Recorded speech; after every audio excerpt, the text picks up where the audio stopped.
Well, I'm gonna open up my personal blog talking about these occasions when I've jumped in a deep end, so crazy. I think it's one of the best topics to inaugurate after what happened a few days ago in my profession.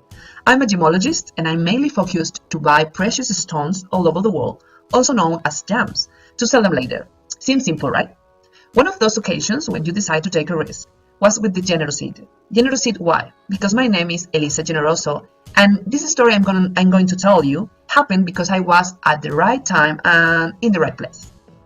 I was with my Indian friend and some traders in Jaipur, India, and they brought me a lot of opals. Were very strange. They had an intense blue color, and I say to myself, this must be dye opals. In fact, I work with dye opals, and they're wonderful, but this blue opal was very rare. To make dye opals, we begin with opals brought from Ethiopia that have colored reflections. But this opal was uniform blue and didn't have that iridescence. It was similar to a Mexican opal, but I never seen it this color. I haven't seen all the gems in the world, I know, but this opal seemed very strange to me, and I thought was dye. And traders assured me that it wasn't, and I insist that it was possible because that color doesn't exist among the opals, and also the price was exorbitant to be a dye opal.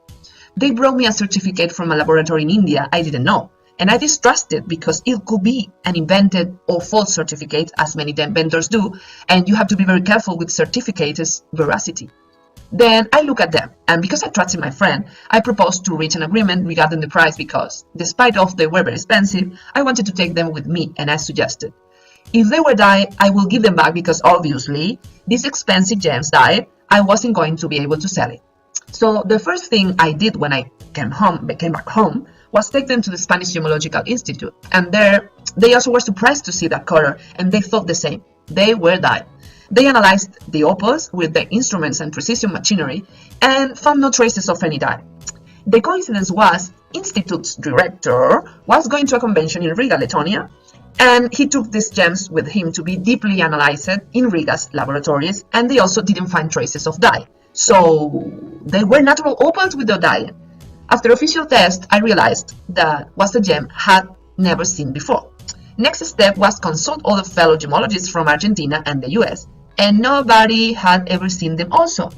I researched online, wrote to the Gemological Institute of America, and they confirmed that nobody knew them. So I assumed I had discovered a stone that had never been seen before, a new type of opal, and I thought, what if I put my name on it? I asked how I could register under my name to official registry, to International Confederation of Jewelers, and nobody knew how to act, or everything seemed very complicated. This opal was a variety and not a new specimen.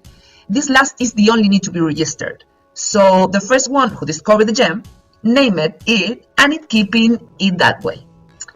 It happened with the Hiddenita, with the Kunsita, with the Tafeita, or with any other gems. Following the wise advice of Lizzie Fraccia, I made it mine under the name of Generosite.